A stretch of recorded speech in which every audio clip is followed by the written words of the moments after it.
Today, I'll be talking about a selected designer from the What Was Good Design 1944 to 1956 exhibition from the Museum of Modern Art. The designer which I have selected is American graphic designer Paul Rand. Rand is a pioneer of the American modernist movement and is one of the most influential designers of the 20th century, and many designers today still gain inspiration from his works and methods. He is particularly known in the design industry for recreating logos for various companies, plenty of which are still seen and used today. Paul Rand was born Peretz Rosenbaum in Brooklyn, New York on the 15th of August 1914. He grew up in an Orthodox Jewish household.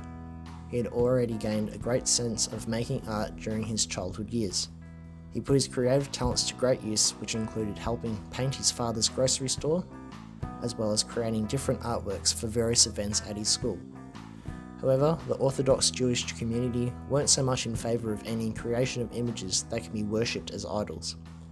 His father, on top of that, didn't think that being an artist would be a fulfilling career and that young Peretz wouldn't make a lot of money from it.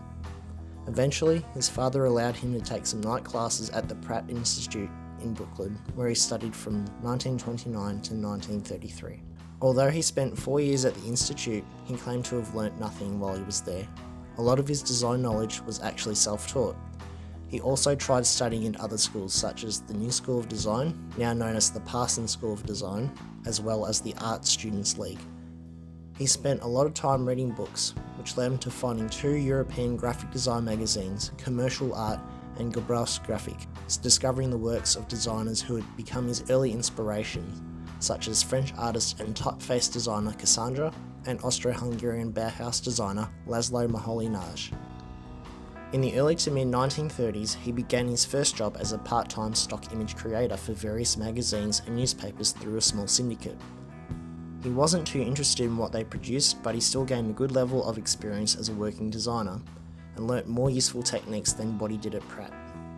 While working and studying, he made up his own design portfolio, which was heavily inspired by the works of Gustav Jensen and the Sackblatt style. It was also during this time that he wanted to shy away from his Jewish identity. Also, with some advice that his Jewish name may affect his career, he decided to modernise his name. He then became Paul Rand. The name Rand was the name of one of his uncles. He was hired by Apparel Arts magazine, run by Esquire, as a freelance designer in 1936. His job was to produce the layouts for the texts and images. His methods at the start were seen as unconventional, but the editors grew happy with his work. The next year, at only just 23 years, Rand got a full-time job as the art director of the Esquire magazine. While working as the director, he also did some freelance work for a magazine called Direction, which produced some of his earlier known designs. At the end of the decade, one of the seniors at Esquire, named William Weintraub, left the company to begin his own, named the Weintraub Agency. He invited Rand to come work for him as the chief art director, which Rand accepted. While at Weintraub, he collaborated with copywriter Bill Bernbach of various projects, forming a valuable team. Rand gained a reputation as a man who used a simpler method of advertising, such as leaning towards more basic fonts like Futura and basic materials, rather than lean towards the fancier calligraphic fonts and decorative materials. This was his way to make the ads become more attractive to the public. He wanted to communicate through to the design to the individual about what they were advertising. Rand was also known for being blunt and strict, sometimes making some of the employees afraid to talk to him about their ideas. If there was an idea pitched to him that wasn't what he liked, he would simply say no. Rand's ads consisted of many methods, like sketch drawings and using a collage of materials like shapes and cut out pieces of paper. Some of his early well-known works of these methods include the Subway Posters score, which was made in 1947, and also the Interfaith Day poster in 1951. By the time the 1940s came to an end, Paul Rand became one of the most sought-after graphic designers in America. Weintraub even paid him double for half the time. Rand left the Weintraub Agency in 1954, and 2 years later became a professor at Yale University in New Haven, Connecticut. There he expressed his ideas and experimented his design methods along with his students. His teachings would prove to be a major influence for many generations of designers, serving 2 tenures at Yale from 1956 to 69 and 1974 to 1985.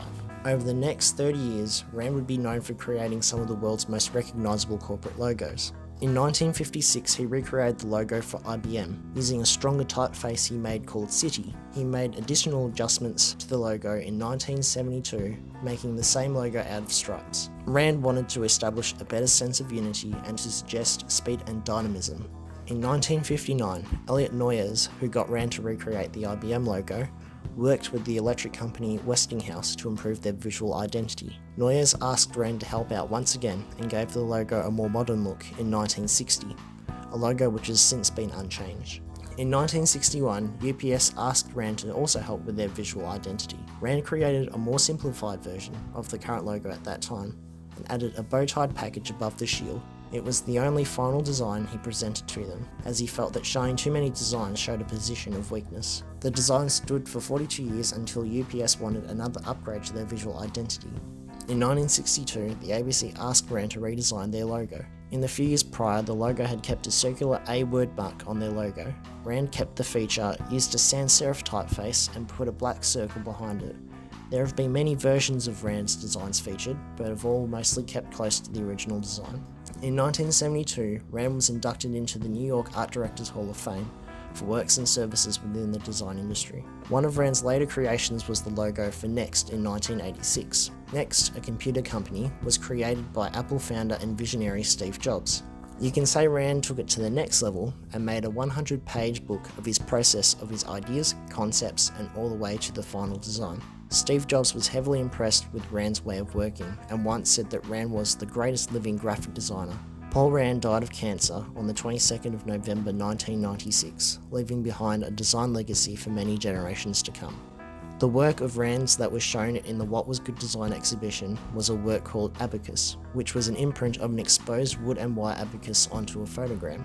It created a series of oblong dots in various shades of grey arranged into uneven rows. This was used to show pattern design as well as the play between dark and light. It was originally featured on the cover of Rand's book, Thoughts on Design. This creation is able to show good design through Dieter Rams' 10 Principles of Good Design. Here are 5 of those principles that can be applied to Rand's work. Good design makes a product understandable. Abacus is understandable as it is very self-explanatory design. It is a photogram of an actual abacus, which has been placed at different positions to create the various shades of grey. Good design is aesthetic. Abacus is aesthetic as it shows various experimentations of design, such as playing around with dark and light tones, contrasting the foreground and the background, as well as transparency and opacity. These methods are particularly attractive when it comes to design. Good design is honest. As mentioned before, the design is quite self-explanatory as to what it is. It also shows not much functionality apart from being possible house decoration, as shown here in Anton May's printed fabric for the 1950 exhibition Good Design. Good design is thorough down to the last detail. Abacus is thorough as the shapes made through the photogram are very clear. Despite some of the shades of grey overlapping each other within the photogram, it in turn creates another additional and clear shade. Good design is environmentally friendly. Abacus is printed on linen. Linen is made from the cellulose fibres of flax plants. This means the fabric is very durable and it is also recyclable and biodegradable. One of the things I've learnt from researching Rand's work and his methods is that sometimes through the most visually basic and simple designs can communicate a lot.